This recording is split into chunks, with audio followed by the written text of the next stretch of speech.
I first started learning about music whenever I was very young.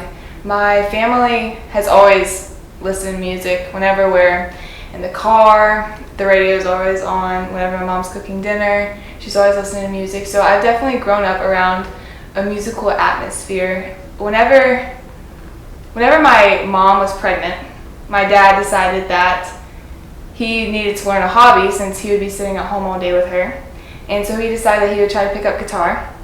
And he did, and it's been going on for, I guess, 15 years now, because now I'm 15. And he started teaching me how to play whenever I was 10. And I started with the first chord, E minor, and then continued to learn new chords. It was slow getting to where I am now, but it was fun. I really, really enjoy music a lot, and it's one of my favorite things to do.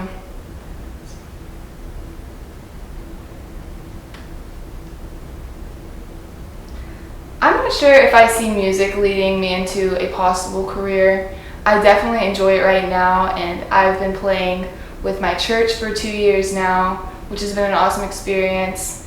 And also I have a group of girls, 2 other girls, Savannah and Olivia, and we all sing together. And it's a great opportunity. I've met a lot of people out of it, and I've learned so much new things that I wouldn't have before just by acquainting myself with people who understand music more than I do, so that I can reach that level and that we can all learn from each other. I have been asked a lot about whether or not I think that I could do music as a career, and I've definitely considered it, but at this point, I'm not sure. I know that I love doing it and that it is comforting to me and something that I can always go back to, but in terms of where my life is going to lead me, I'm not sure right now. I think that I would never put off school before music, because I know that that will give me more opportunities, especially if this doesn't work out.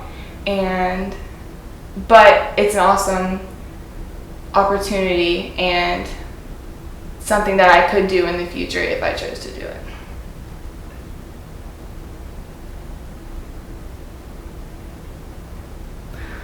When I play music, it makes me feel very relaxed, especially when I'm doing it by myself. Like, it gives me something to do rather than playing on my phone or watching TV, and it allows me to release tension, because I've definitely found myself as someone who has stress and anxiety and gets freaked out about everything. But whenever I play music, it just doesn't seem like a big deal, and it's a good way to express myself. Even though I haven't begun writing, I would really like to very soon, because I know that I have a lot of ideas and feelings and emotions, and I think that getting them out there in music would be really great, and that it would give me more opportunity, because writing music is the only way into the business, really. You can't get into the business by doing covers. So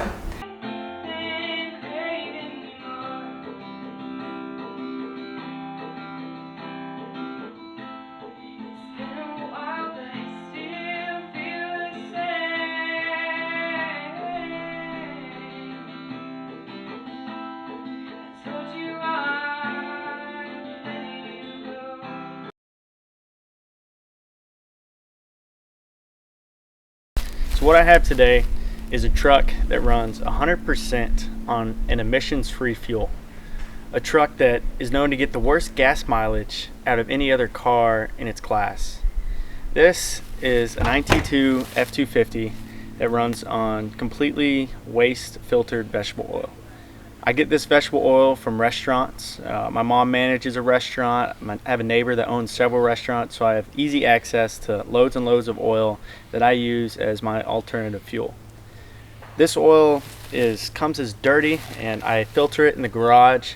It goes through several filters after settling for a while, and it goes right into the back tank of this truck. The great and genius thing about this truck is it already comes with 2 tanks.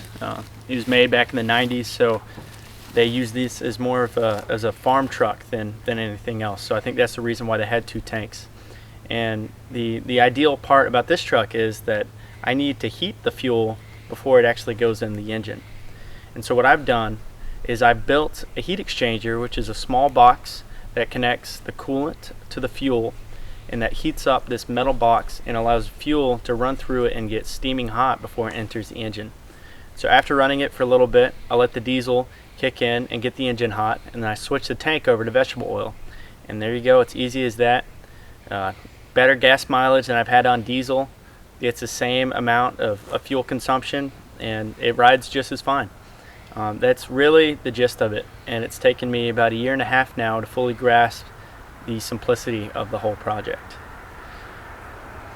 And I think that this is the most alternative and innovative fuel design that could impact the future that we have today.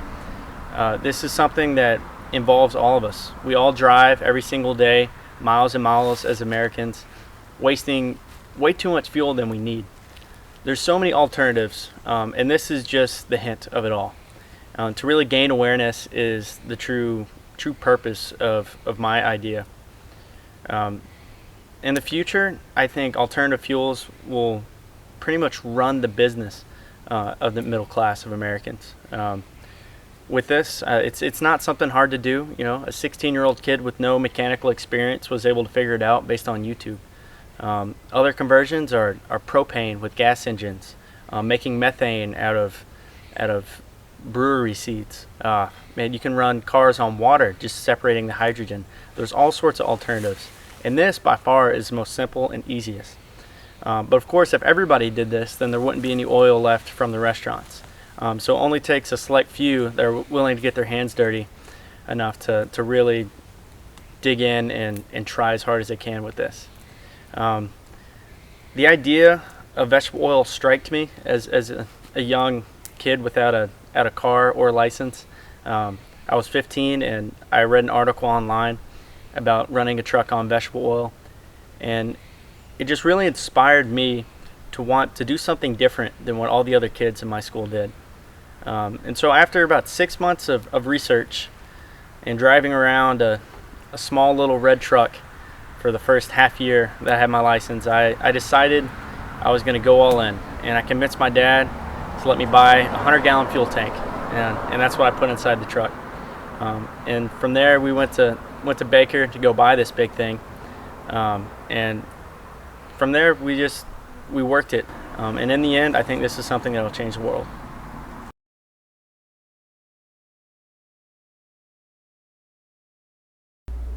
I can remember my first film festival that I went to.